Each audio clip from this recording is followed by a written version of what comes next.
La niebla de Londres se desliza entre faroles y carruajes, ocultando secretos que laten bajo la superficie del esplendor victoriano.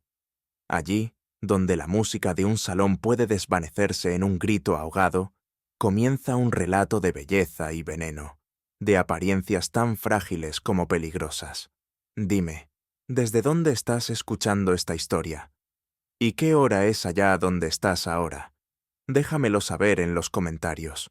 Ajusta bien tu oído y tu imaginación, porque en cada sombra puede esconderse la verdad más mortal. Así que prepárate, la historia comienza. El invierno londinense se cernía sobre la ciudad con su habitual manto de bruma y hollín. Los faroles apenas conseguían abrirse paso entre la neblina, proyectando círculos de luz vacilantes sobre las aceras húmedas. En Baker Street, el aire tenía el olor penetrante del carbón encendido y del tránsito incansable de carruajes que, aun envueltos en la penumbra, se hacían notar por el golpeteo de los cascos sobre el pavimento. Aquel crepúsculo, más melancólico que otros, parecía predisponerme a la contemplación silenciosa, sentado en mi butaca frente al fuego. Holmes, en cambio, permanecía recostado en su sillón favorito, rodeado de periódicos y con la mirada fija en el humo de su pipa, que ascendía en volutas lentas como si encerrara en ellas un enigma secreto. El mundo exterior podía hallarse sumido en el bullicio y la confusión, pero en nuestra morada reinaba una calma casi monástica, interrumpida únicamente por el ocasional crujido de la leña. Yo sentía que, tras esa quietud aparente, se agazapaba el presentimiento de un acontecimiento inminente. La experiencia me había enseñado que en la vida, junto a Sherlock Holmes, incluso las tardes más anodinas podían convertirse de súbito en escenarios de lo inesperado. Y en efecto, el destino, fiel a su costumbre, ya había preparado la irrupción de un misterio que, disfrazado de visita social, aguardaba tras las sombras de Londres para llamar a nuestra puerta. Holmes, abstraído en sus meditaciones, parecía al margen de todo lo que no fueran sus propios pensamientos. Tenía la costumbre de hundirse en prolongados silencios, y aquel día no era excepción. Yo hojeaba una revista médica, aunque confieso que mis ojos resbalaban sobre las páginas sin verdadera atención. Conocía de sobra que cuando mi amigo se entregaba a ese mutismo, era señal de que algo fermentaba en su mente. De vez en cuando, Holmes alargaba el brazo para anotar con rapidez una línea en su libreta o soltar un comentario críptico, del todo incomprensible para mí sin el contexto que él se negaba a revelar. Aquel juego era parte de su carácter, dejar caer fragmentos de un razonamiento que solo más tarde cobrarían sentido. Finalmente, apartó la pipa de entre sus labios y me dijo con voz serena: «Watson, hay instantes en los que Londres parece guardar el aliento. Es entonces cuando la ciudad prepara sus intrigas más sorprendentes». Yo sonreí, creyendo que se trataba de una de sus reflexiones abstractas, sin saber que esas palabras eran casi una advertencia del giro que nuestra tarde tomaría en apenas unos minutos. No tardamos en escuchar el rodar de un carruaje que se detenía frente a la puerta de nuestra residencia. El golpeteo apresurado del llamador quebró la quietud del salón. Mrs. Hudson se apresuró a anunciar la visita, con un gesto que denotaba cierta turbación. Una dama de alcurnia deseaba hablar con Holmes con suma urgencia. Poco después, el umbral se abrió y apareció una figura distinguida. Su porte erguido, el impecable corte de su abrigo y el brillo contenido de sus ojos revelaban de inmediato a alguien habituado a los círculos más altos de la sociedad londinense. Se presentó como Lady Ashcombe y con una inclinación de cabeza aceptó la invitación de Holmes para tomar asiento junto al fuego. Había en su semblante una mezcla de resolución y de temor. La primera se reflejaba en su compostura aristocrática, la segunda en el temblor apenas perceptible de sus labios. Yo, que he ejercido la medicina, reconocí en ella la tensión de un espíritu acosado por un secreto que lucha por salir a la luz. Holmes, con cortesía distante, La observó en silencio, permitiendo que fuese ella quien iniciara la conversación. Lady Ashcombe no tardó en exponer el motivo de su visita. Con voz grave, teñida de un temblor apenas contenido, relató que hacía apenas una semana su joven sobrina había asistido a un baile celebrado en Mayfair. El salón resplandecía con música y risas cuando, en medio del bullicio, la muchacha cayó súbitamente al suelo, víctima, según se dijo, de un desmayo fatal. Los médicos presentes no hallaron causa evidente. La muerte fue atribuida a un fallo cardíaco, tan repentino como inexplicable. Sin embargo, Lady Ashcombe confesó que nunca pudo aceptar esa conclusión. Había algo en la escena, un detalle que perturbaba su memoria, y que, pese a no atreverse a mencionarlo entonces, ahora la impulsaba a buscar a Holmes. Mi sobrina llevaba consigo un abanico pintado, explicó con un hilo de voz.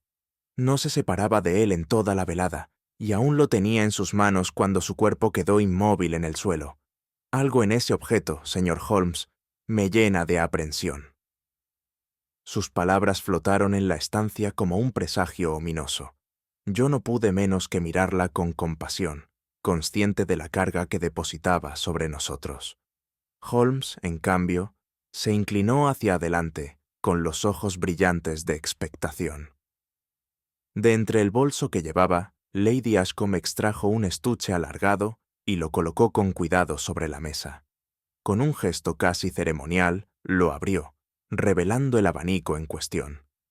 Era una pieza de indudable belleza. Delicadas varillas de marfil sostenían un lienzo en el que se desplegaban escenas orientales, pintadas con finura minuciosa. Grullas en vuelo, flores de loto y un dragón serpenteante se entrelazaban en colores que aún conservaban un brillo sorprendente. La dama confesó que el objeto había llegado a la familia desde hacía años, como obsequio de un diplomático extranjero. Su sobrina lo había heredado recientemente y lo exhibía con orgullo, como símbolo de distinción.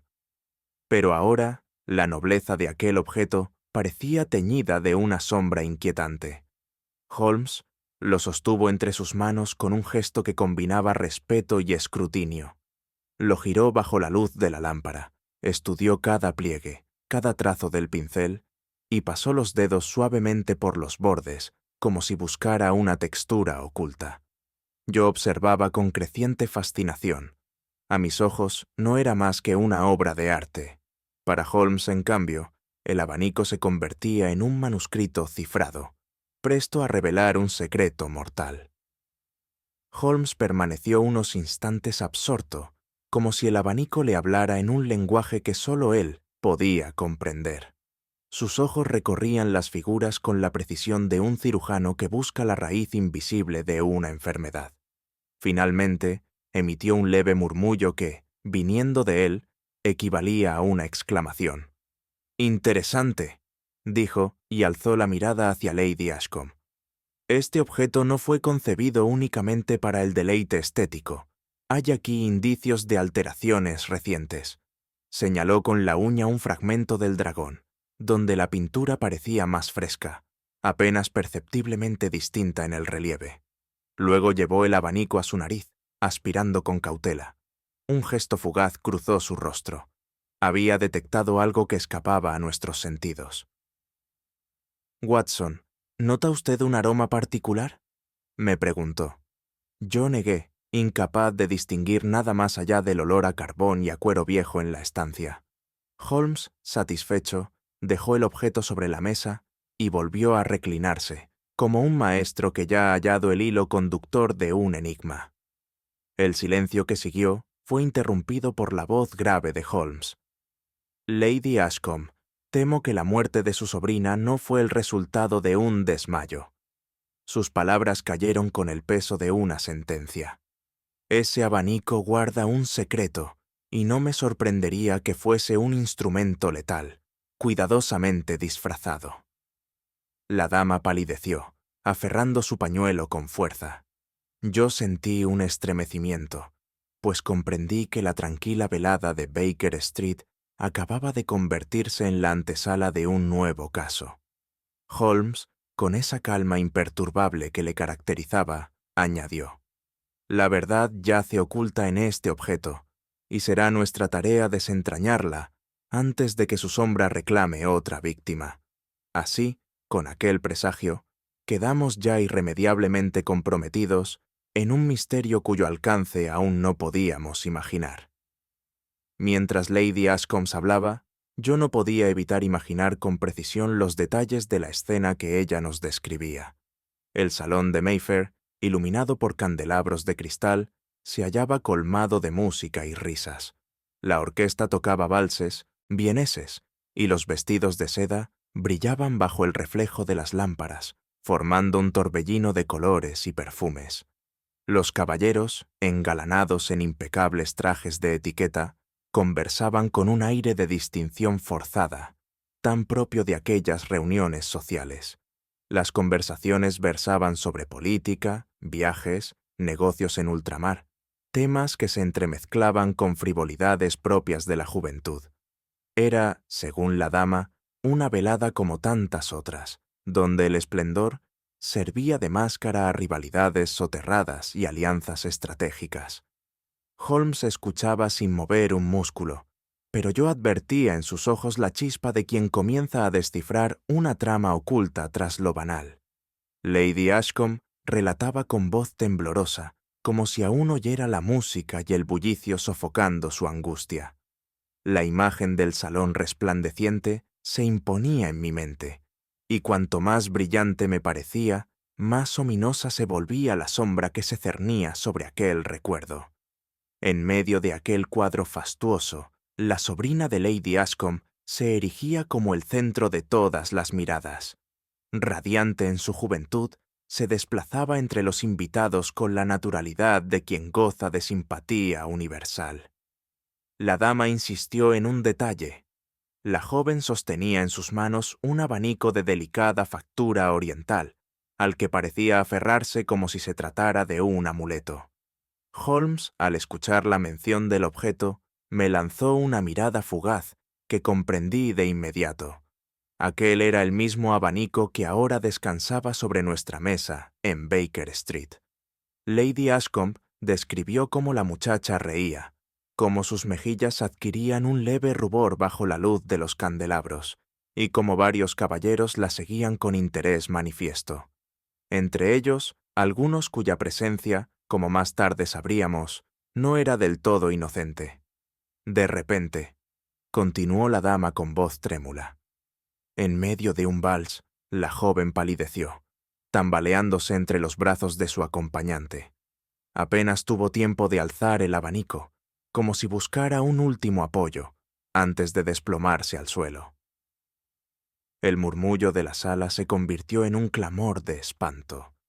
Los músicos enmudecieron, y los invitados se agolparon en torno a la infortunada. Un médico presente en la fiesta acudió en auxilio, pero pronto declaró que la muchacha había dejado de existir. La explicación inmediata fue la de un fallo cardíaco. Su juventud, decían, no la eximía de padecer un mal oculto. Sin embargo, Lady Ashcombe confesó que aquel diagnóstico jamás la convenció.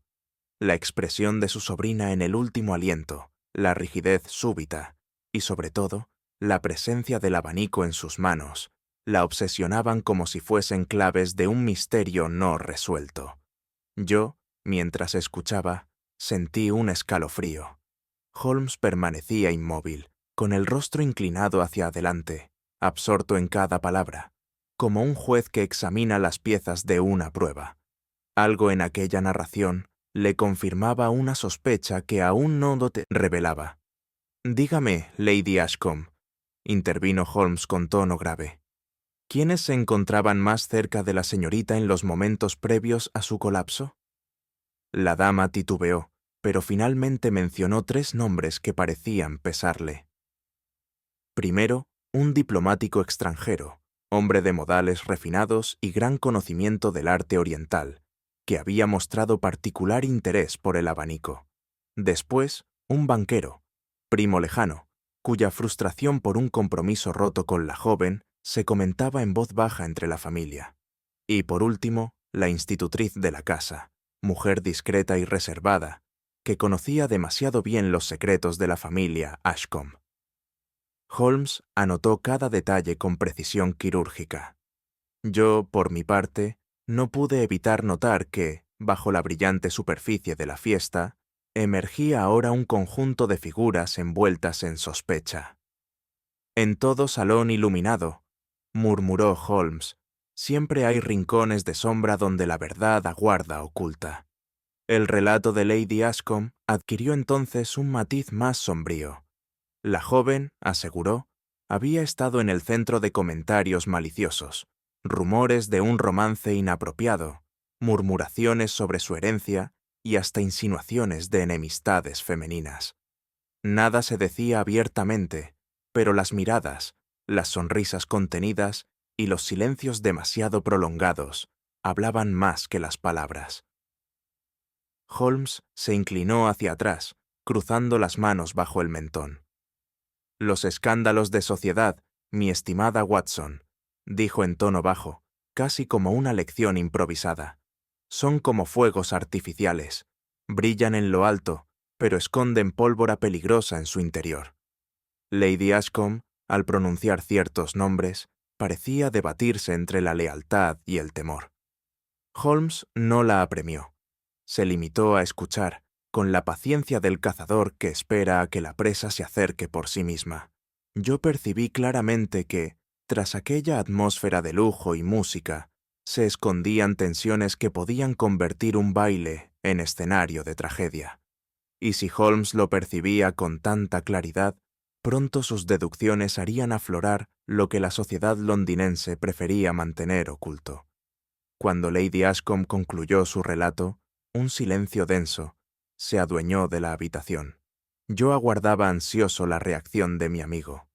Holmes permaneció unos instantes con los ojos cerrados, como quien organiza mentalmente un complicado rompecabezas. Finalmente, habló con firmeza. Watson, descarto por completo la hipótesis de un fallo natural. La muerte de la joven Ashcombe fue provocada.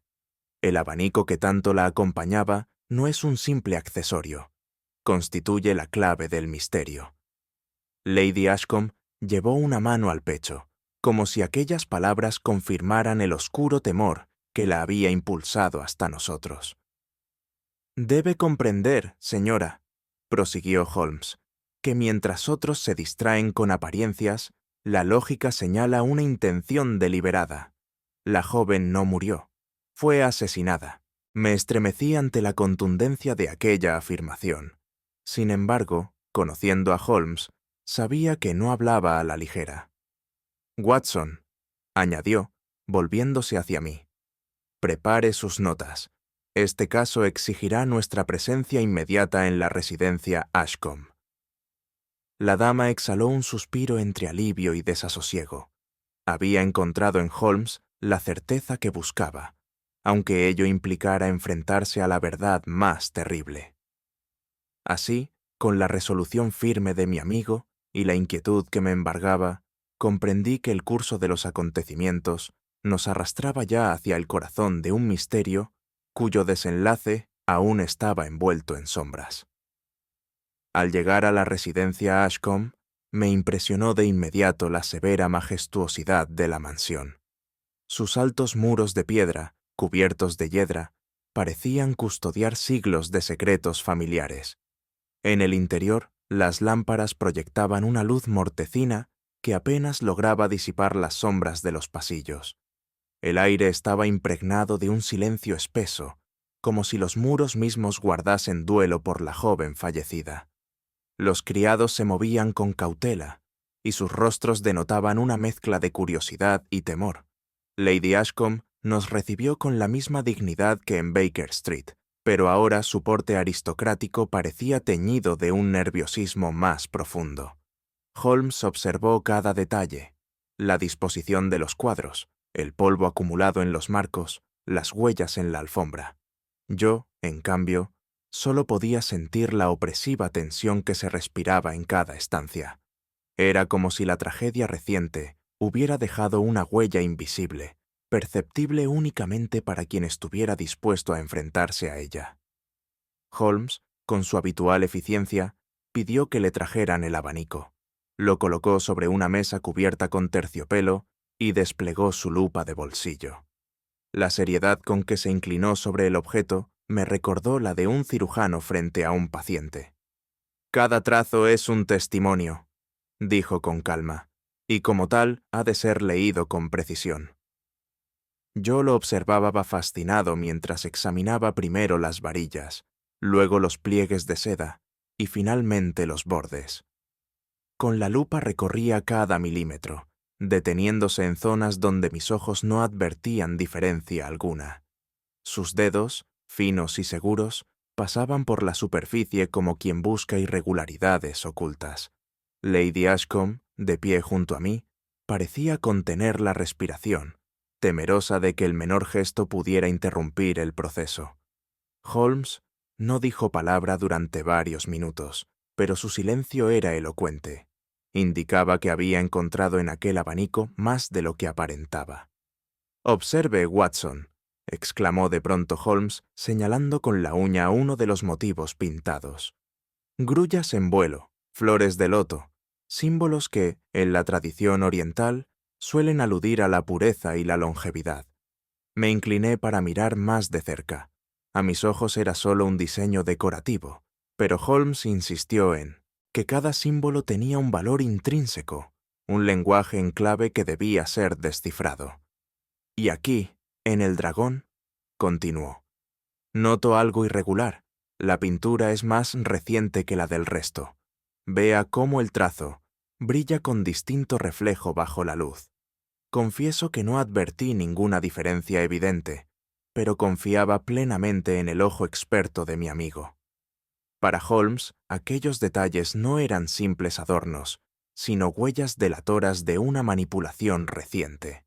La idea de que alguien hubiese modificado el abanico deliberadamente añadía un nuevo matiz inquietante al misterio. Holmes acercó el abanico a su nariz y aspiró con cautela. Yo lo miré intrigado, sin comprender qué pretendía. Entonces frunció el ceño, como si hubiera confirmado una sospecha. «Hay un olor tenue, casi imperceptible, Watson. Un rastro químico que no pertenece a la pintura original». Yo me esforcé en percibirlo, pero mi olfato no alcanzaba a detectar nada. Sin embargo, el tono de Holmes no admitía dudas. «Los criminales, mi querido amigo, rara vez dejan su obra tan limpia como quisieran. Siempre queda un vestigio, y es en ese vestigio donde se oculta la verdad». Lady Ashcombe, visiblemente perturbada, preguntó si aquello significaba que su sobrina había sido envenenada. Holmes no respondió de inmediato. Prefirió seguir analizando en silencio, como si cada segundo le acercara un poco más a la certeza final. Aquel olor, invisible e intangible para la mayoría, se había convertido ya en una pieza esencial del enigma. Mientras Holmes continuaba con su escrutinio, decidí interrogar a algunos de los sirvientes, esperando que sus testimonios arrojaran luz. Sin embargo, pronto descubrí que más que esclarecer, oscurecían el panorama. Uno de ellos aseguró que la señorita Ashcombe había discutido con el banquero poco antes del baile. Otro, en cambio, afirmó que la había visto riendo con el diplomático japonés, en evidente simpatía. La institutriz, llamada a declarar, juró que la joven se había mostrado nerviosa durante toda la tarde, aunque no explicó el motivo. Cada voz parecía contradecir a la anterior, y cuanto más preguntaba, más enredada se volvía la maraña de versiones. Era evidente que en aquella casa no faltaban tensiones ni secretos que todos preferían callar. Al volver junto a Holmes, sentí que mis hallazgos eran insuficientes. Él, en cambio, parecía haber extraído de su examen silencioso una conclusión más sólida que todas las palabras de los sirvientes. Finalmente, Holmes dejó el abanico sobre la mesa y se incorporó con gesto grave. Su mirada, fija en Lady Ashcombe, tenía la intensidad de una sentencia irrevocable. «Este objeto, señora, no es un simple adorno. Es un artefacto cuidadosamente manipulado, y en su belleza encierra un secreto letal. Lady Ashcombe empalideció visiblemente, y yo sentí un estremecimiento ante la gravedad de su tono. Si mi hipótesis es correcta, prosiguió Holmes, su sobrina no fue víctima del azar ni de un frágil corazón. Alguien utilizó este abanico como instrumento de asesinato. El silencio que siguió fue tan denso que podía escucharse el tic-tac del reloj en la pared. Yo sabía que, cuando Holmes se expresaba en esos términos, era porque estaba convencido de que la investigación había entrado en su cauce definitivo. El abanico, antaño símbolo de distinción, se había revelado ahora como portador de un enigma mortal que nos conduciría inexorablemente a los culpables. A medida que la investigación avanzaba, advertí que el abanico, objeto aparentemente frágil y ornamental, se erigía en eje de todas las sospechas. Holmes, con esa serenidad que lo distinguía, declaró que aquel artefacto no podía haber sido manipulado sin un propósito consciente. La conclusión era ineludible. Quienquiera que hubiese alterado su superficie estaba presente en el baile y guardaba una relación cercana con la familia Ashcombe. Yo observaba cómo los nombres comenzaban a acumularse como piezas de un tablero de ajedrez. Cada personaje traía consigo un motivo, una sombra, una oportunidad. Holmes, lejos de dejarse abrumar por la multiplicidad de pistas, parecía complacerse en ella. Para él, la proliferación de sospechosos no era un obstáculo, sino la confirmación de que el sendero del crimen se hallaba bien encubierto bajo capas de fingimiento. El abanico, en su aparente inocencia, se había convertido en la brújula de nuestra pesquisa. Y yo, al contemplar el brillo en los ojos de mi amigo, comprendí que estábamos a punto de internarnos en un laberinto de revelaciones. Holmes comenzó indagando sobre el diplomático japonés que había asistido al baile. Se trataba de un hombre de cultura refinada, cuyo conocimiento de abanicos y lacas era, según Lady Ashcombe, proverbial. Había conversado con la sobrina durante largo rato, elogiando la pieza y relatando anécdotas sobre la tradición oriental de aquellos objetos. Demasiado conocimiento puede resultar sospechoso, Watson, comentó Holmes mientras revisaba unas notas. A veces, el criminal se delata no por lo que oculta, sino por lo que revela con excesivo entusiasmo. No obstante, cuanto más investigábamos sobre el diplomático, más difícil se volvía atribuirle un móvil. Su reputación era intachable. Su interés por el abanico parecía más académico que personal. Un criado afirmó haberlo visto observando la pieza con reverencia, no con codicia. Holmes, lejos de descartar su implicación, lo mantuvo en el círculo de posibles culpables. La erudición, Watson, puede ser también un disfraz. A menudo el hombre más ilustrado es quien esconde la daga más afilada. Yo, sin embargo, no podía dejar de pensar que aquella figura distinguida parecía más un red herring que un verdadero asesino. Pero con Holmes uno nunca debía confiar en las primeras impresiones. El segundo sospechoso era un banquero, primo de la difunta, cuya historia con Minderie la familia estaba marcada por resentimientos. Tiempo atrás se había especulado con un compromiso matrimonial entre él y la joven. Sin embargo, aquella unión no prosperó, y el rechazo lo dejó humillado en círculos donde la apariencia lo era todo. Holmes me explicó que el orgullo herido podía convertirse en un móvil tan poderoso como la ambición. Y en este caso, ambos elementos parecían confluir. El banquero tenía deudas considerables, y la perspectiva de heredar parte de la fortuna de su prima resultaba tentadora. Yo mismo lo entrevisté y advertí en su mirada un destello de hostilidad reprimida. Negaba cualquier resentimiento, pero sus palabras se teñían de amargura cuando mencionaba a la difunta. Holmes lo escuchó con fría atención, y cuando nos retiramos, comentó en voz baja: «Nada resulta tan peligroso como el amor no correspondido, Watson. Es una pasión que, al pudrirse, se convierte en veneno. El primo no estaba exento de sospechas. Su relación con la joven y su situación financiera lo situaban en un terreno muy comprometido. El tercer personaje que emergía de las sombras era la institutriz de la casa, una mujer de carácter severo y discreción imperturbable. Su papel, aparentemente secundario, despertaba en Holmes un interés especial. Lady Ashcombe relató que esta mujer había sido confidente involuntaria de la joven, pues la muchacha solía compartir con ella sus inquietudes. Si bien no se hallaba entre los invitados más ilustres, su presencia en el baile le había permitido observar gestos y conversaciones que escaparon a otros. Cuando la entrevistamos, sus respuestas fueron medidas, casi ensayadas. Negó cualquier conocimiento de tensiones familiares, pero Holmes advirtió que su silencio prolongado en ciertos puntos delataba más de lo que sus palabras expresaban. «La discreción, Watson», me susurró, «es virtud admirable en el hogar, pero en la escena de un crimen puede transformarse en la coartada más sospechosa».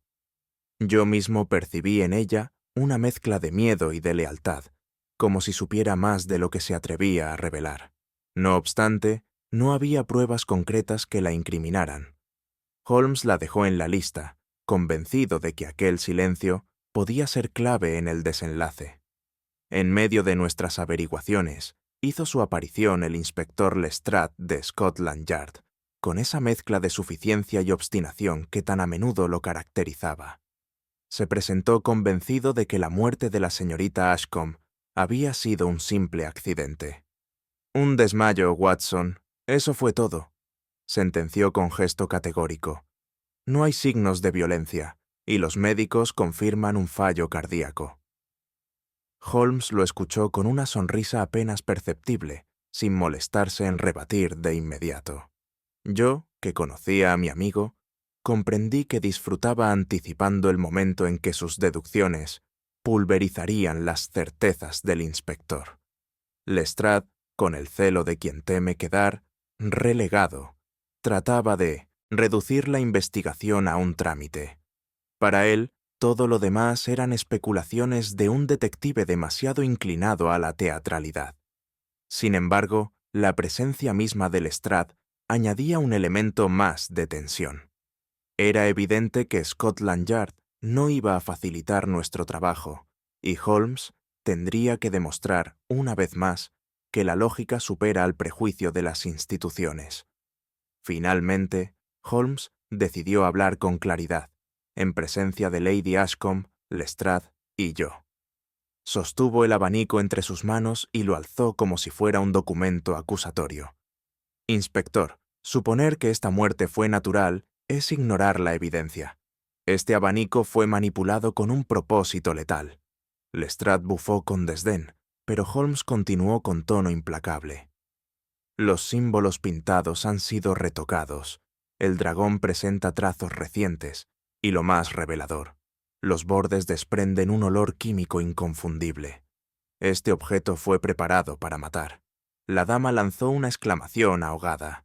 Lestrade, enrojecido, replicó: «Bah, palabrería. Ningún tribunal aceptaría semejante conjetura». Holmes sonrió con ironía. «Los tribunales, inspector, suelen ir a la zaga de la verdad.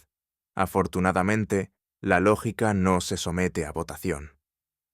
Yo percibí cómo Lady Ashcombe se aferraba a su pañuelo, consciente de que las palabras de Holmes derribaban el velo de la duda. Holmes concluyó con una sentencia que resonó en la sala como un martillazo. «Este abanico no es un adorno inocente, sino un arma disfrazada, y quien lo manipuló se oculta entre los sospechosos que hemos mencionado. Nuestra tarea será ahora arrancarles la máscara». El inspector guardó silencio, vencido por la firmeza de aquella exposición, aunque incapaz de reconocerlo. Y yo, testigo de la escena, sentí que la investigación acababa de cruzar un umbral. Ya no se trataba de simples conjeturas, sino de la certeza de que nos hallábamos frente a un crimen cuidadosamente planeado. De regreso en Baker Street, Holmes se entregó con ardor a los preparativos de un nuevo experimento. Nuestro salón, ya tantas veces convertido en improvisado laboratorio, se transformó en escenario de minuciosas operaciones científicas. Sobre la mesa dispuso frascos de vidrio, matraces, polvos cristalinos y una lámpara de alcohol cuyo resplandor frío iluminaba el abanico desplegado en toda su extensión. «Watson», me dijo con voz concentrada, «la verdad se oculta a menudo bajo capas tan finas como la pintura. Solo la química puede revelarnos lo que el ojo humano pasa por alto.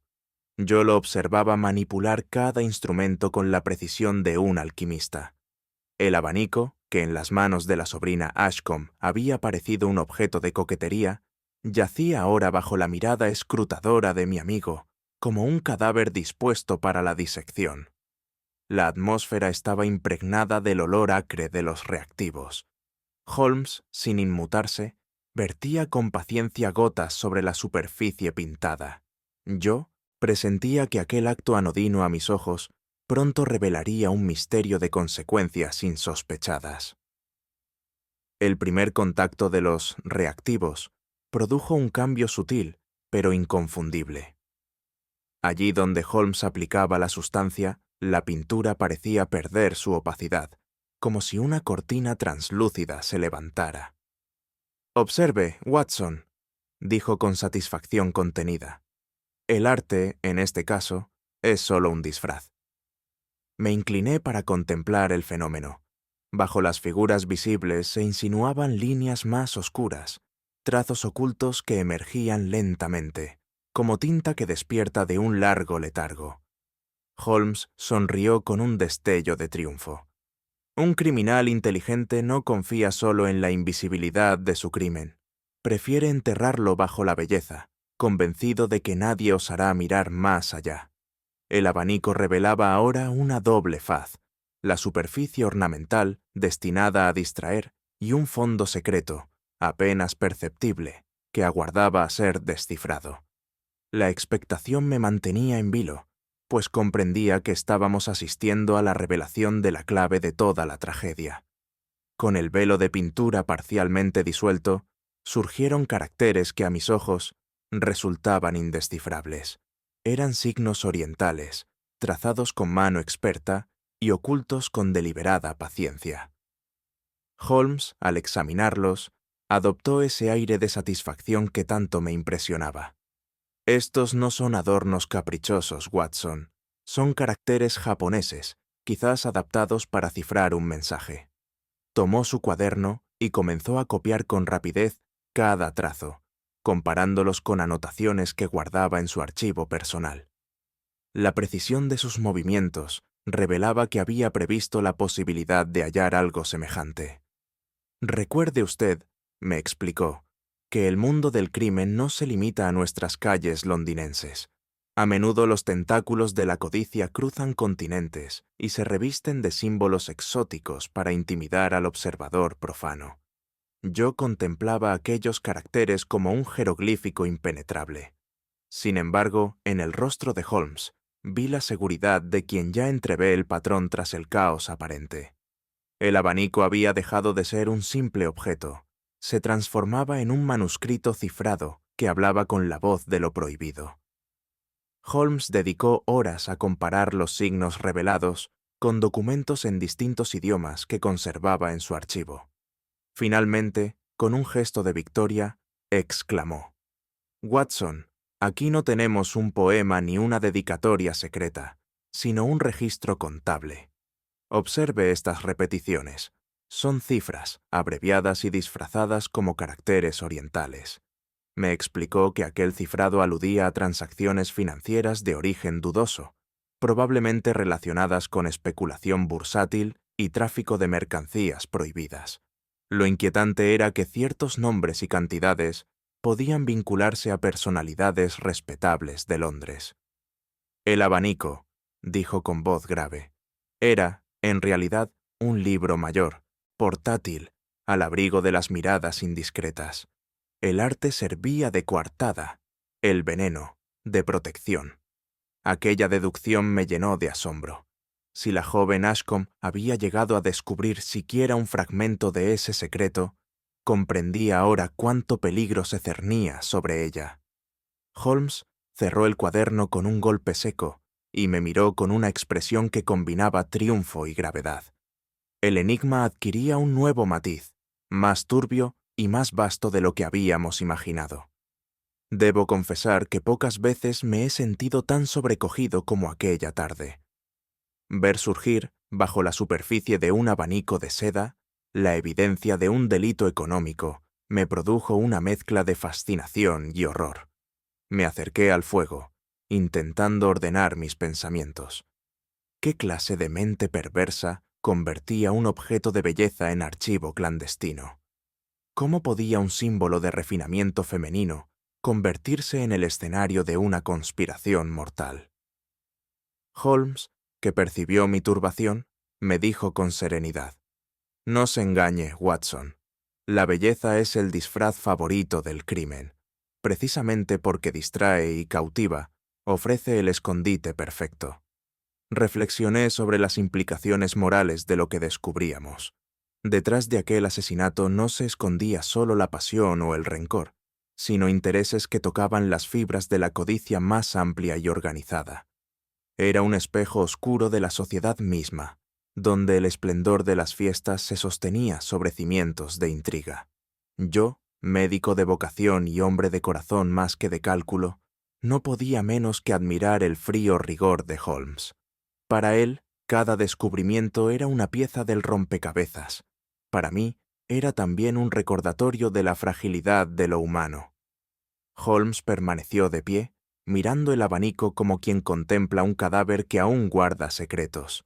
Entonces, con voz grave, me dijo: «Watson, existe una hipótesis que no debemos descartar.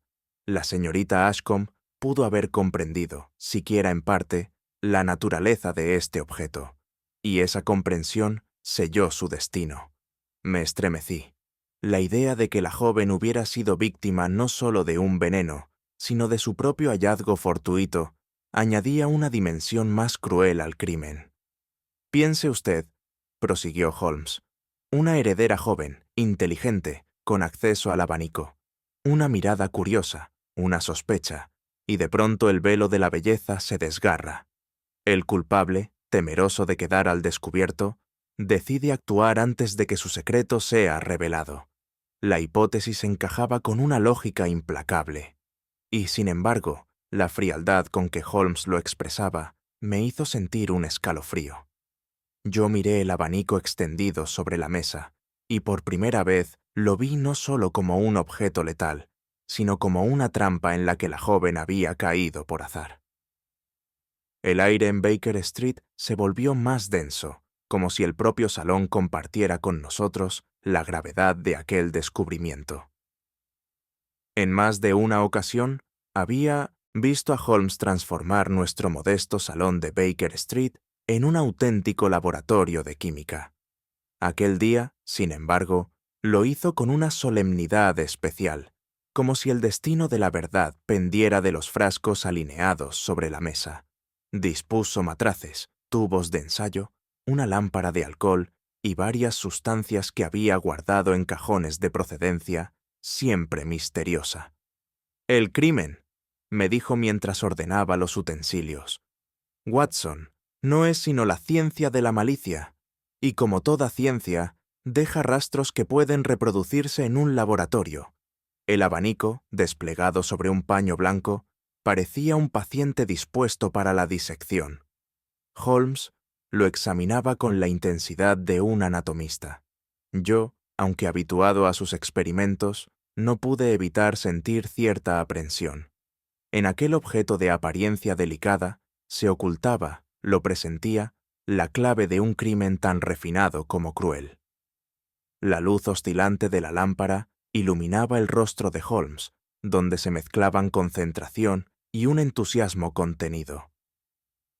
En aquel ambiente cargado de expectación, comprendí que estábamos a punto de descubrir el mecanismo exacto de la muerte de la joven Ashcombe. Holmes comenzó por los extremos del abanico, los más propensos al desgaste del uso. Aplicó un reactivo transparente y aguardó unos segundos. A mi vista, Nada parecía suceder, pero mi amigo inclinó la cabeza con gesto de triunfo. ¿Ve usted, Watson?, preguntó señalando con el dedo. El borde adquiere un leve brillo aceitoso. Eso no es pintura original, sino una sustancia añadida con extremo cuidado. Me incliné para mirar más de cerca, y en efecto, noté un resplandor tenue que antes no estaba allí. Holmes rascó con la punta de un alfiler y mostró una diminuta partícula, invisible a simple vista, que al contacto con el aire desprendía un olor agrio y desagradable. «He aquí la impronta de la astucia criminal», dijo con voz baja, como si se hablara a sí mismo. Quienquiera que manipuló este objeto sabía exactamente dónde depositar su veneno, en la zona donde los dedos rozan sin cesar. Yo, acostumbrado a la brutalidad de crímenes más directos, sentí un estremecimiento. Aquella era una forma de asesinato tan fría y calculada que rozaba lo inhumano. Y aún no habíamos visto la magnitud de sus efectos. Holmes vertió unas gotas de otro reactivo sobre la sustancia, y la reacción fue inmediata. La partícula se tornó de un tono verdoso, que poco a poco se ennegreció hasta deshacerse. Holmes explicó con calma. Se trata de un tóxico raro, empleado en Oriente. Sus efectos son insidiosos. No mata por ingestión, sino por absorción cutánea. El calor del cuerpo y el sudor lo activan, infiltrándose en la sangre sin dejar huellas visibles. Me quedé sin palabras. Comprendí de golpe lo inevitable. La joven, en pleno baile, agitó el abanico con entusiasmo. La sustancia entró en contacto con su piel humedecida y en cuestión de minutos, el veneno cumplió su cometido. Holmes, mientras tanto, anotaba meticulosamente cada reacción como si elaborara un tratado científico.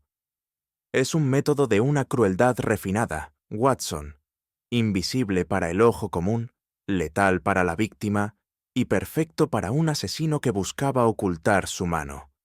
La imagen de la muchacha desplomándose entre valses y sonrisas se grabó en mi mente con renovado espanto.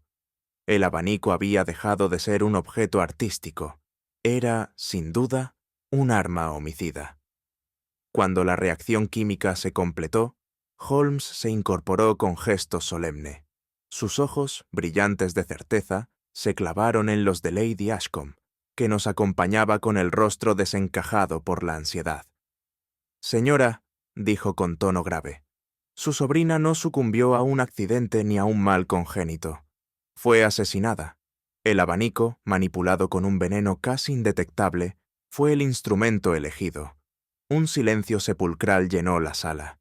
Yo mismo, aunque testigo de cada paso del experimento, sentí la fuerza devastadora de sus palabras.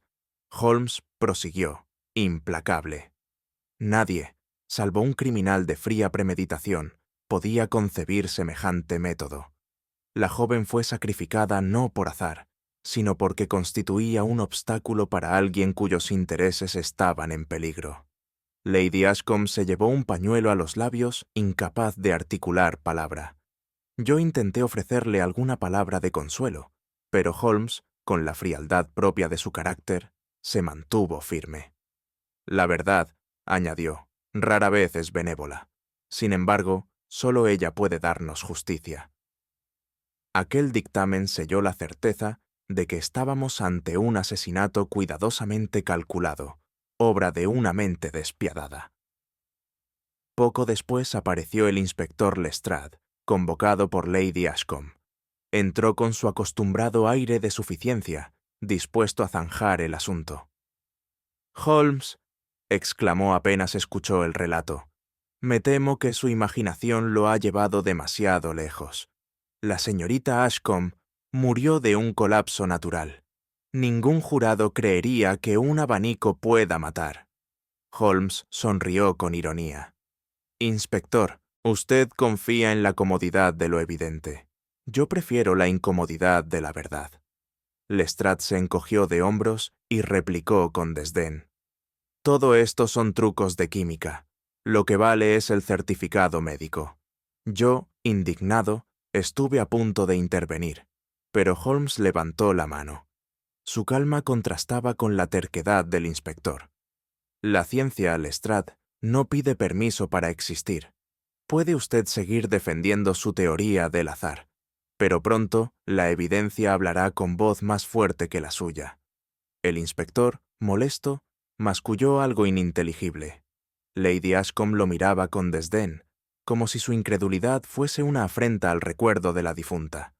En ese instante comprendí que Holmes planeaba algo más, un golpe de efecto que desarmaría incluso al escéptico Lestrade. Holmes, con su peculiar talento para sorprender, extrajo de su bolsillo un fragmento de tela cuidadosamente envuelto. «He aquí lo que hallé en el vestíbulo de la mansión», anunció con voz clara. Un pedazo de tela, probablemente de un guante, impregnado de la misma sustancia venenosa que recubre el abanico. Desplegó la tela bajo la lámpara y aplicó unas gotas del reactivo que había usado antes. De inmediato, el mismo brillo aceitoso apareció en la superficie, seguido del cambio de color característico. Lady Ashcombe exhaló un gemido ahogado, y Lestrade, pese a su resistencia, no pudo disimular la sorpresa. Esto, inspector, demuestra que quien manipuló el abanico dejó rastro en otro objeto, y ese rastro, tarde o temprano, nos conducirá al culpable. Lestrade, aunque aún renuente, ya no podía negar la fuerza de la prueba. Murmuró algo sobre continuar las pesquisas, pero su tono carecía de convicción. Yo observaba el fragmento de tela con mezcla de fascinación y horror. Cada nuevo hallazgo nos acercaba más a la mente del asesino, y sin embargo, cuanto más clara se volvía la lógica de Holmes, más sombrío se tornaba el misterio. El abanico había dejado de ser un símbolo de belleza para revelarse como una trampa mortal, y la caza del culpable apenas comenzaba. Holmes, con ese impulso inagotable que parecía alimentarse del propio enigma, decidió que debíamos seguir cada pista hasta su desenlace, por trivial que resultara. Así, nos vimos inmersos en un torbellino de indagaciones que nos llevaron desde discretos interrogatorios hasta rastreos de documentos y registros de la velada en Mayfair. La verdad, Watson, me decía, no siempre se revela con claridad. A menudo exige que atravesemos un laberinto de falsedades.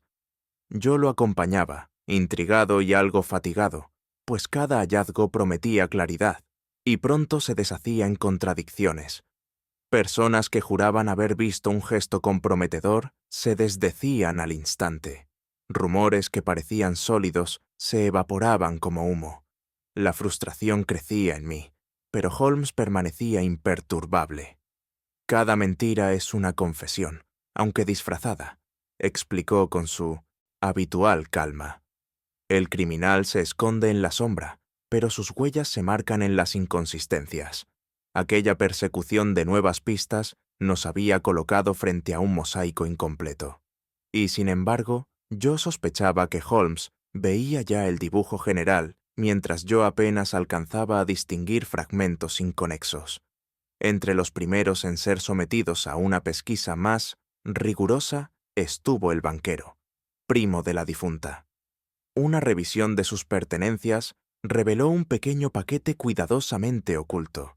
Eran cartas de tono apasionado, escritas por él a una dama cuya identidad prefirió mantener en reserva. Holmes, sin alterar el gesto, hojeó los papeles y me pasó uno con un leve movimiento de cejas. El contenido era inequívoco. Un hombre atormentado por celos, resentimiento y desdén hacia los que lo habían rechazado. «He aquí, Watson», murmuró mi amigo, «la miseria de un corazón despechado, disfrazada de ambición». Yo creí por un instante que aquel hallazgo lo situaba directamente como culpable. Sus móviles eran claros: orgullo herido y codicia. Pero Holmes, lejos de apresurarse, dobló las cartas y las devolvió al banquero con un gesto que desconcertó a todos. «No confunda usted pasión con homicidio», dijo con voz seca. «La pluma puede revelar amargura, pero no siempre empuña el veneno». Así, lo que parecía una prueba contundente se tornaba, en manos de Holmes, en un indicio de menor peso. Un red herring que, aunque prometedor, se desvanecía bajo la luz de su razón. Nuestro siguiente paso fue indagar nuevamente al diplomático oriental. Se presentó con dignidad imperturbable, afirmando con firmeza que su único interés era el abanico como pieza de patrimonio cultural, arrebatado injustamente de su país de origen. Ese objeto, señor Holmes, declaró, pertenece a mi nación y debe ser restituido. Mi presencia en el baile no fue sino para vigilar que no se perdiera en manos poco dignas. Yo lo escuchaba con creciente sospecha. La erudición con que describía el arte oriental del abanico parecía demasiado precisa, demasiado conveniente.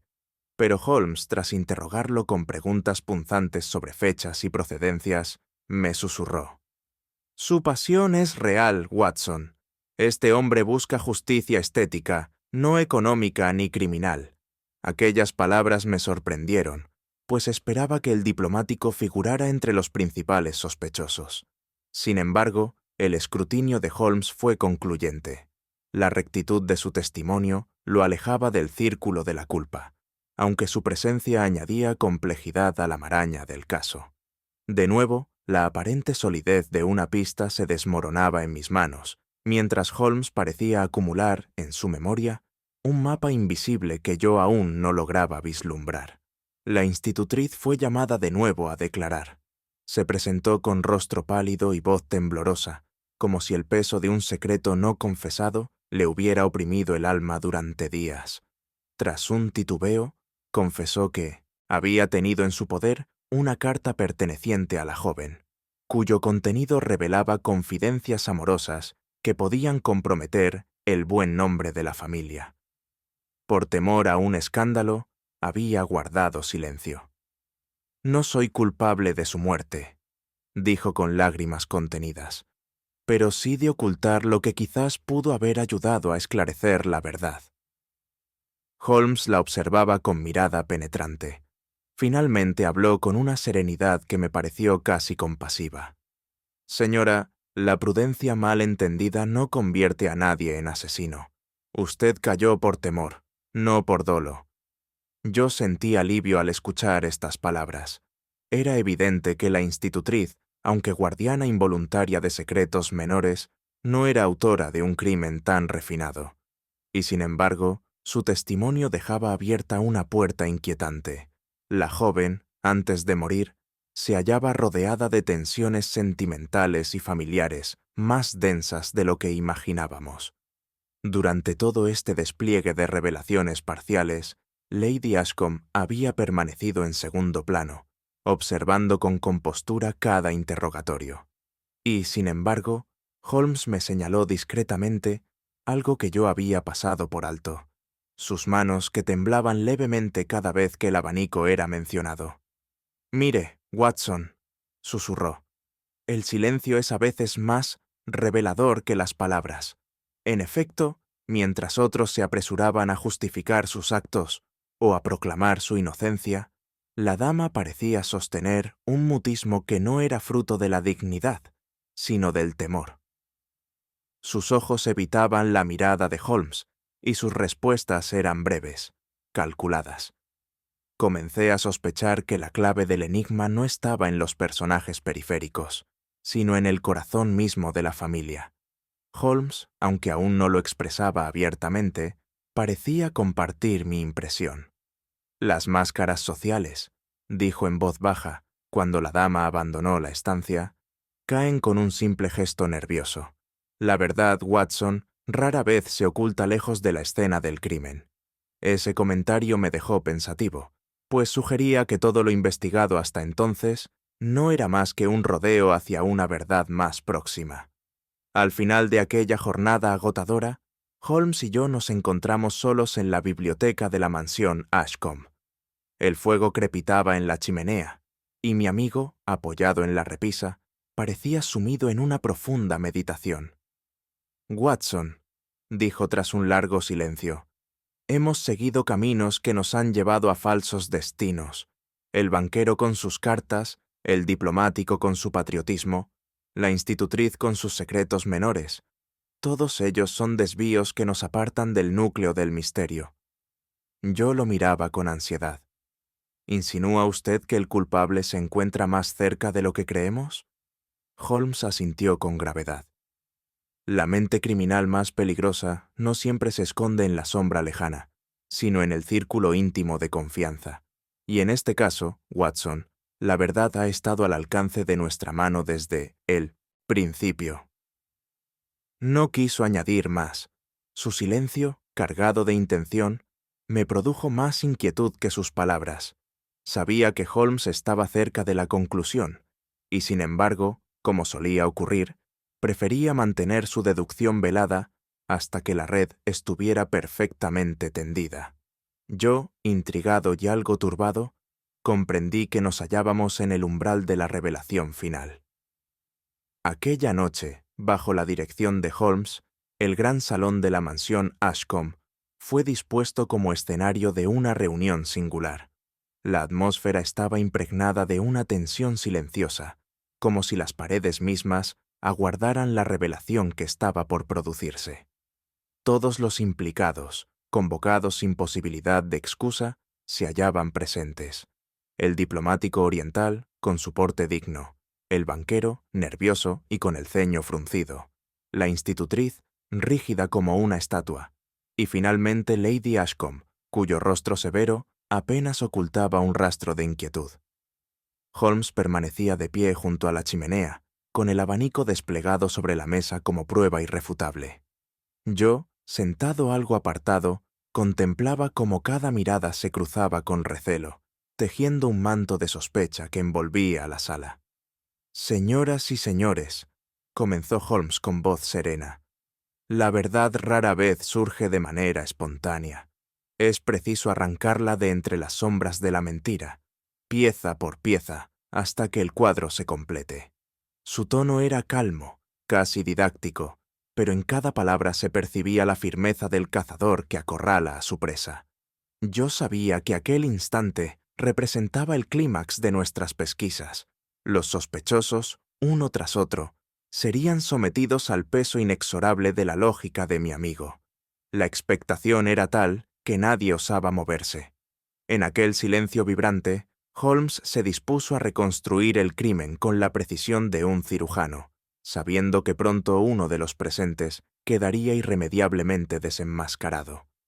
Holmes, con un ademán pausado, tomó el abanico entre sus manos y lo levantó como si fuera un documento solemne. Este objeto, aparentemente inocente, encierra 3 secretos que hemos de recordar, dijo. El primero, los caracteres ocultos bajo la pintura, que revelaban un registro cifrado de transacciones ilícitas. El segundo, el veneno insidioso aplicado en los bordes, que solo se activa con el calor y el sudor de la piel. Y el tercero, los testimonios discordantes de quienes estuvieron presentes la noche del baile. Mientras hablaba, señalaba con calma a cada uno de los convocados, como si distribuyera las piezas de un rompecabezas ante sus propios ojos. El diplomático bajó ligeramente la mirada. El banquero se removió incómodo en su asiento. La institutriz apretó las manos sobre el regazo, y Lady Ashcombe fingió indiferencia, aunque sus labios temblaron apenas un instante. Holmes prosiguió con tono sereno. Estos 3 elementos no dejan lugar a dudas. La joven Ashcombe fue asesinada. No murió de un desmayo, como algunos pretendieron hacer creer, sino por la acción premeditada de un veneno invisible, preparado con precisión diabólica. Un murmullo recorrió la sala, pero Holmes alzó la mano y el silencio regresó de inmediato. Sin embargo, no basta con afirmar la existencia de un crimen. Es necesario mostrar quién, entre los aquí presentes, tenía el motivo, la oportunidad y la sangre fría para cometerlo.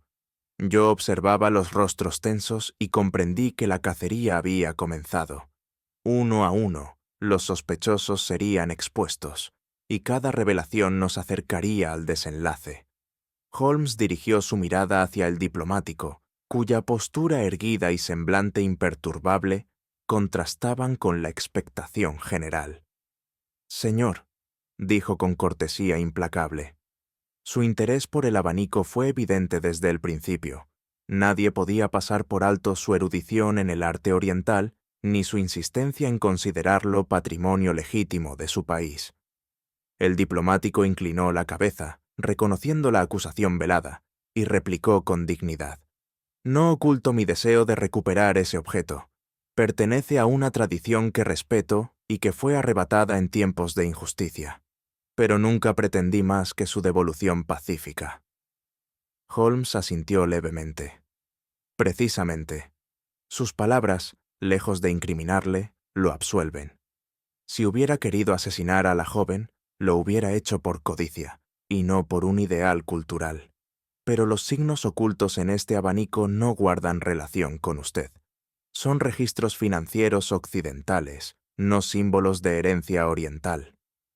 El diplomático suspiró con alivio, mientras un murmullo recorría la sala. Holmes añadió: «El verdadero culpable buscaba distraernos con la erudición y el exotismo de su presencia, pero su única falta fue amar demasiado la tradición. Yo noté cómo el hombre parecía recobrar dignidad, al tiempo que los demás sospechosos se removían con creciente nerviosismo». Holmes había liberado a uno de la sospecha, pero el círculo comenzaba a estrecharse sobre los restantes. Holmes se volvió entonces hacia el banquero, cuyo rostro se había tornado lívido. El hombre intentaba mantener la compostura, pero su respiración agitada lo delataba. «Usted, caballero», dijo Holmes con voz firme, tenía motivos más que suficientes para albergar resentimiento. Un compromiso roto, deudas que amenazaban su posición y un rencor latente contra la joven que le negó su mano. Además, descubrimos cartas suyas de carácter comprometedor, ocultas con torpeza. El banquero intentó replicar, pero Holmes alzó la mano para silenciarlo. Sin embargo, aunque su corazón destila amargura y su reputación tambalea, carece de la habilidad técnica para preparar un instrumento tan letal como este abanico. Usted es un hombre de cifras, no de venenos. Su móvil sería el arrebato, no la paciencia criminal que exige un plan tan refinado. El rostro del banquero se contrajo en una mueca de vergüenza. No estaba absuelto de culpas morales, pero Holmes lo descartaba con claridad como autor del crimen. Sus cartas, añadió Holmes con ironía, lo convierten en un amante despechado, pero no en un asesino. El murmullo en la sala creció, y yo advertí que la atención se desplazaba inevitablemente hacia los pocos que quedaban en la sombra. Lady Ashcombe, en particular, permanecía rígida, con la mirada fija en el fuego. Holmes, al observarla, dejó caer una frase que me heló la sangre. Y sin embargo, el verdadero culpable ha estado entre nosotros, oculto bajo el velo de la respetabilidad, esperando en silencio a que el tiempo hiciera su trabajo. La atención se volvió entonces hacia la institutriz, que se hallaba sentada con las manos entrelazadas y la mirada baja. Durante largo rato no habló, hasta que, como vencida por un peso insoportable, confesó en voz entrecortada: «Sí, oculté ciertas cartas de la señorita. Temía que su contenido pudiera mancillar el buen nombre de la familia. Por eso guardé silencio, aun cuando comprendía que mi proceder podía ser malinterpretado». Su voz, cargada de aprensión, resonó en la sala como una confesión de culpa. Yo mismo, en un primer momento, sentí un estremecimiento, temiendo que habíamos encontrado a la autora del crimen. Pero Holmes, imperturbable, alzó la mano para imponer silencio y se inclinó hacia ella con un gesto casi compasivo. «Señora», dijo con firmeza serena, «su falta es moral, no criminal. Su silencio contribuyó a confundirnos, pero no mató a la joven. Usted no tenía ni los conocimientos ni la oportunidad de manipular un veneno tan raro, ni tampoco un motivo que justificara semejante acto». Un suspiro recorrió la sala, y la institutriz rompió a llorar con alivio. Era evidente que había vivido bajo la amenaza del señalamiento, pero Holmes, con su lógica implacable, la liberaba de aquella sospecha. Yo mismo experimenté un respiro. Era la primera vez, en aquella velada cargada de tensión, que se apartaba del círculo a alguien con la certeza de su inocencia. Y sin embargo, sentía en el ambiente que la verdadera revelación estaba aún por llegar, aguardando su hora con el dramatismo de una sentencia final. Holmes permaneció unos segundos en silencio, como si quisiera dar un respiro a los presentes antes de pronunciar la verdad definitiva. Luego, con un movimiento lento y medido, tomó nuevamente el abanico y lo sostuvo ante la asamblea. Hemos seguido falsos senderos, hemos visto culpabilidades menores y móviles imperfectos, pero el crimen, señores, exige cálculo, sangre fría y un beneficio concreto, y solo una persona aquí reunida reunía esas condiciones. Se volvió hacia Lady Ashcombe, que hasta ese momento había mantenido un porte altivo, aunque cada vez más rígido. Usted, madame, fue quien manipuló el abanico. Conocía el valor de la fortuna de su sobrina y sabía que, eliminándola, la herencia pasaría a sus manos. El veneno no fue más que el instrumento de su codicia. Un murmullo sacudió la sala. Lady Ashcombe palideció, pero su voz salió firme, aunque quebrada de indignación. «¡Atrevimiento! ¿Cómo osa acusarme sin pruebas?». Holmes, sereno, replicó. «Las pruebas están en cada detalle. El fragmento de tela hallado en el vestíbulo, impregnado del mismo tóxico, sus contradicciones al declarar y, sobre todo, su nerviosismo cada vez que el abanico era mencionado. Ningún otro aquí presente tenía tanto que ganar ni tanto empeño en ocultar la verdad. Yo sentí un escalofrío al ver cómo la lógica de mi amigo desarmaba, una a una, las defensas de la dama. El silencio posterior fue tan pesado que cada respiración parecía un clamor. Holmes concluyó con tono solemne. «Lady Ashcombe, el manto de la respetabilidad puede ocultar muchas cosas, pero nunca podrá esconder para siempre la verdad». La acusación de Holmes cayó sobre la asamblea con el peso de un martillazo. Lady Ashcombe es la autora del crimen. Había sentenciado con su voz serena y tajante. Un silencio de plomo se apoderó del salón. Nadie se atrevía a respirar, como si el aire mismo hubiese quedado suspendido por la fuerza de aquellas palabras. Yo observé los rostros de los presentes, la institutriz, pálida como un lienzo, el banquero, que parecía debatirse entre la incredulidad y el alivio, el diplomático, que fruncía el ceño en muda indignación, y en el centro de todo, Lady Ashcombe, rígida, con el rostro inmóvil y los ojos fijos en mi amigo, como si buscara desmentir con la mirada lo que no podía refutar con argumentos. Holmes permanecía en pie junto a la chimenea, impasible, el abanico extendido como si fuera la prueba definitiva de su deducción. Su calma contrastaba con la expectación vibrante que se cernía sobre los demás. Por un instante pensé que la dama se limitaría a guardar silencio, confiando en que la respetabilidad de su nombre la protegería. Pero el temblor de sus manos la delató. No era la serenidad de la inocencia, sino la rigidez de quien lucha por mantener en pie una fachada que amenaza con desplomarse. De pronto, Lady Ashcombe rompió aquel silencio con una exclamación vehemente. «¡Mentira! Todo son conjeturas, señor Holmes. No tiene pruebas». Su voz, mezcla de furia y desesperación, resonó en el salón, pero carecía de la firmeza que acompaña a la verdad. Holmes, sin alterarse, la contempló con la mirada penetrante que tantas veces había visto doblegar a los criminales más obstinados. «Las pruebas están en el abanico, señora», respondió con calma. «El fragmento de tela impregnado de veneno, sus contradicciones al declarar y, sobre todo, la lógica del motivo. Usted tenía todo que ganar y la sangre fría para ejecutar el plan».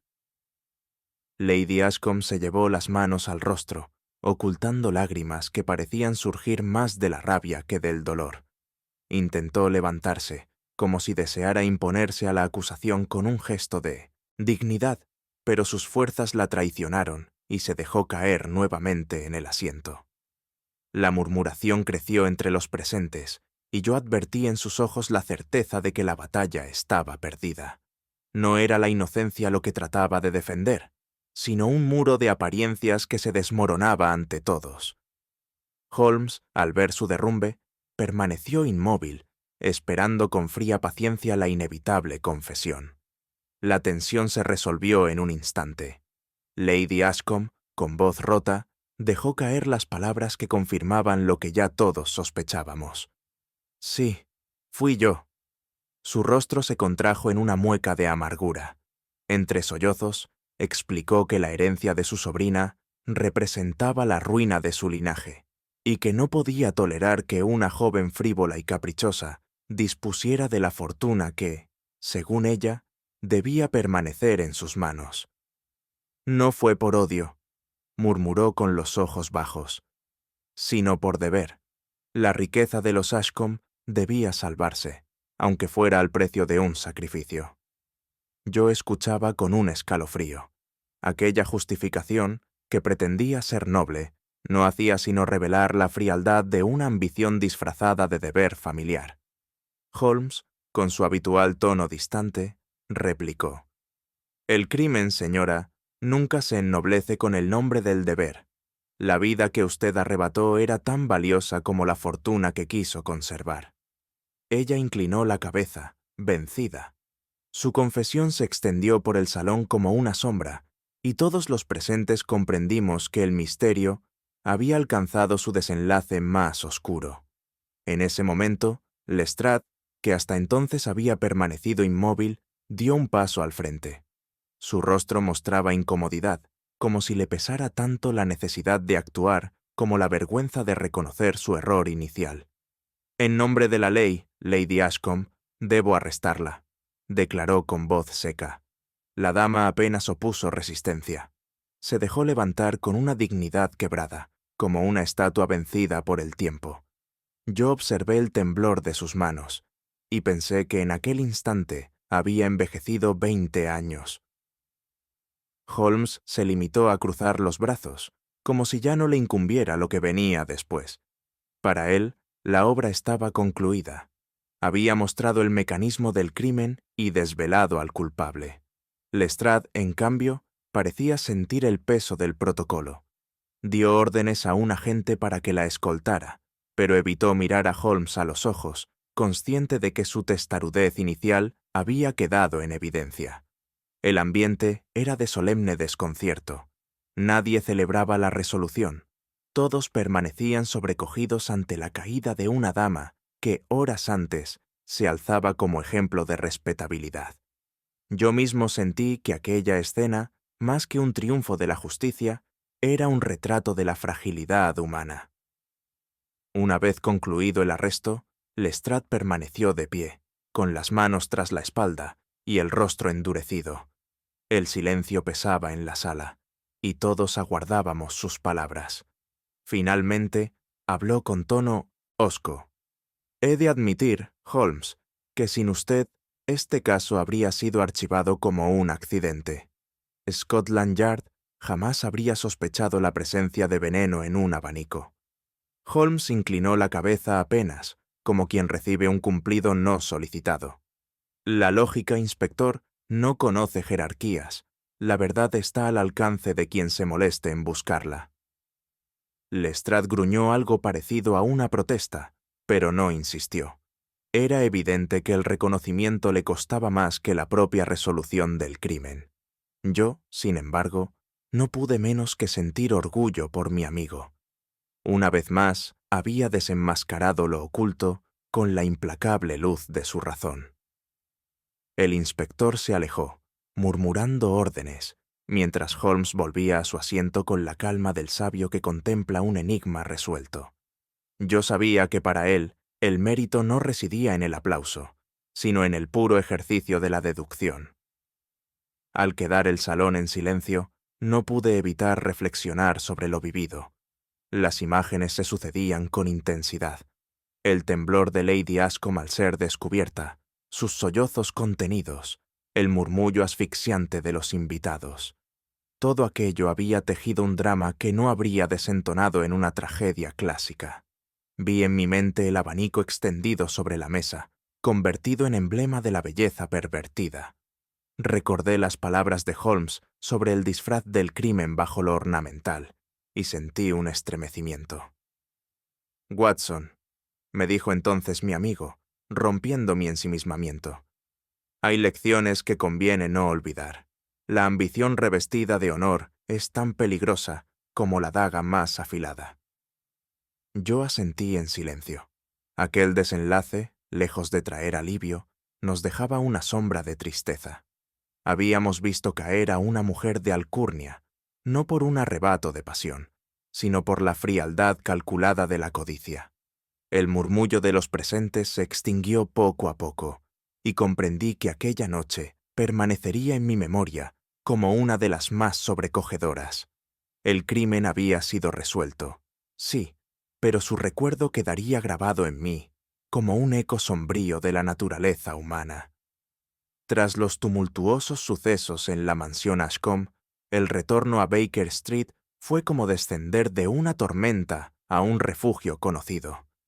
El carruaje avanzaba entre la niebla londinense, y yo no podía evitar sentir el contraste entre el bullicio de aquel salón cargado de tensión y la serenidad que aguardaba en nuestro hogar compartido. Al llegar, encontramos la familiar visión del fuego encendido, la mesa cubierta de periódicos y el violín de Holmes descansando en una esquina. Nada parecía haber cambiado, y sin embargo, dentro de mí, un eco persistente del drama recién vivido continuaba vibrando con intensidad. Holmes se despojó de su abrigo con gesto rutinario y encendió su pipa, como si la confesión de Lady Ashcombe y el arresto de Lestrade fueran apenas un episodio más en la vasta galería de enigmas resueltos. Yo, en cambio, llevaba en mi interior una pesada mezcla de compasión y desconcierto. La quietud del 221B nos envolvía, y mientras Holmes permanecía absorto en sus pensamientos, sentí que por fin el torbellino había cesado. Sin embargo, la calma no era olvido, sino el escenario donde germinan las reflexiones más hondas. Esa noche, mientras el silencio se extendía por la estancia, no pude evitar una meditación sombría. Me vino a la mente la imagen de la joven muerta, cuyo rostro aún irradiaba la frescura de la vida arrebatada, y lo contrasté con los oropeles de la fiesta en la que había exhalado su último aliento. Qué frágil es la existencia, pensé, cuando basta un roce imperceptible con un abanico para cegar la juventud más radiante. Aquella alta sociedad que se jacta de sus riquezas, de sus galas y sus salones resplandecientes, oculta en su seno miserias más profundas que las de cualquier callejuela oscura de Londres. Recordé a los invitados del baile, atrapados en sus pequeñas intrigas, y cómo, tras el brillo de las lámparas y los compases de la orquesta, se cernía ya la sombra de la tragedia. La muerte, implacable, no distinguía entre linajes ni títulos.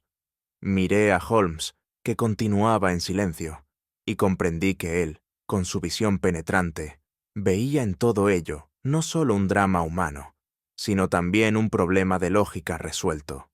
Yo, en cambio, me debatía entre el espanto y la compasión. Holmes, tras un largo silencio, retiró la pipa de sus labios y exhaló una nube de humo que ascendió lentamente hacia el techo. Con la serenidad que le era propia, dijo: «La belleza, mi querido Watson, puede ser tan peligrosa como un puñal si se la emplea con intención criminal». Sus palabras resonaron con un extraño poder. El abanico pintado, objeto de admiración y deleite, se había convertido en instrumento de muerte. La ironía de aquella metamorfosis era, sin duda, la esencia del caso. «El mundo», prosiguió Holmes, «se complace en cubrir con adornos lo que, en el fondo, es ruindad y vileza. El asesino rara vez se presenta con rostro de villano. Prefiere ocultarse tras un barniz de gracia y respetabilidad». Lo escuché con atención, reconociendo la lucidez de su juicio. Para mí, la frase quedó grabada como una sentencia moral tanto como lógica. Lo ornamental, lo brillante, puede ocultar lo más siniestro. Holmes volvió a su mutismo habitual tras pronunciar aquella reflexión, pero yo supe que en sus pensamientos aún giraban las piezas de aquel enigma, como un tablero que nunca descansa del todo. Mi memoria volvió al abanico, extendido sobre la mesa como una obra de arte delicada, con sus grullas, flores y dragones orientales. Aquel objeto, que habría podido ser motivo de admiración en cualquier exposición, había escondido bajo su barniz de color la esencia de un veneno cruel. No pude dejar de pensar en lo paradójico de aquella imagen, lo bello convertido en vehículo de lo abominable. ¿No es acaso la sociedad misma un abanico semejante, donde tras la riqueza y los títulos se esconden pasiones mezquinas y ambiciones desmedidas? Holmes, sin mirarme, murmuró como si hubiera adivinado mis pensamientos. El crimen, Watson, es un maestro en el arte del disfraz. Asentí en silencio, consciente de que aquella observación contenía la amarga verdad de lo vivido. Habíamos visto cómo un salón de baile, escenario de sonrisas y cortesías, podía transformarse en un teatro de la muerte. El recuerdo me estremeció.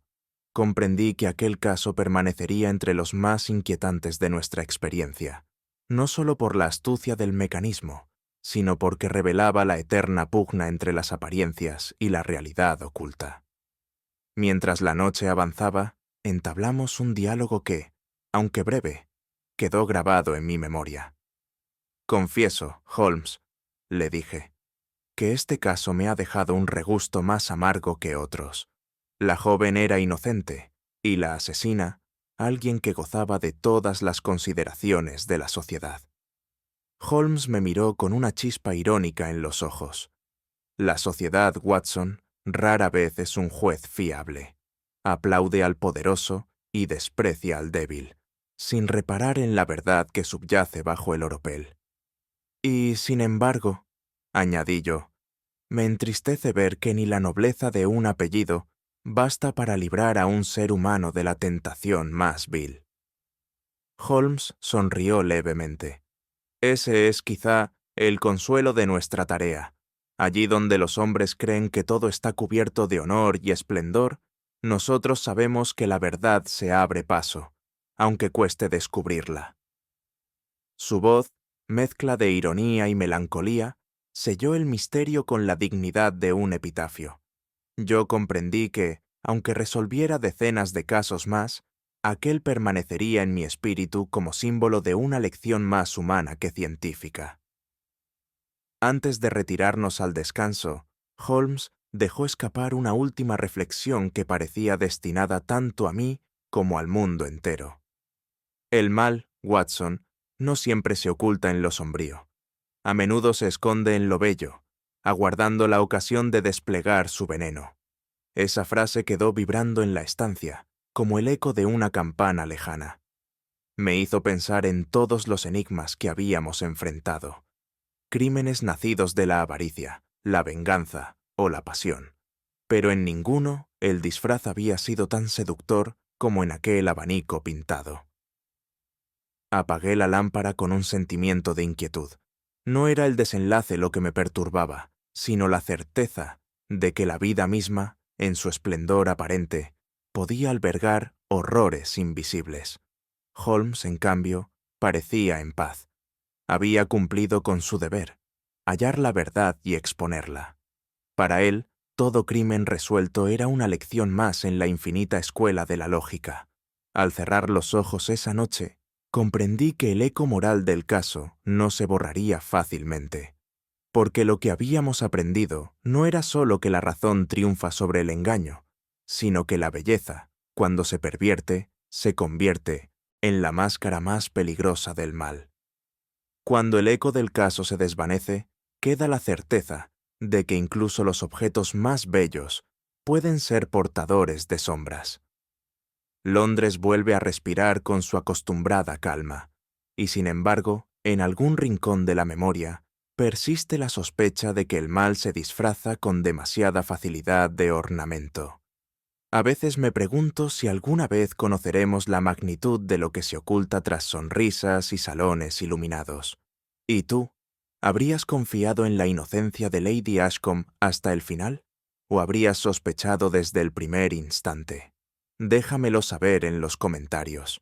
Si este relato te ha conmovido, te invito a dejar tu huella con un like, compartirlo con quien disfrute de los misterios clásicos, comentar tu propia interpretación y, por supuesto, suscribirte para no perderte la próxima intriga que aguarda en las sombras.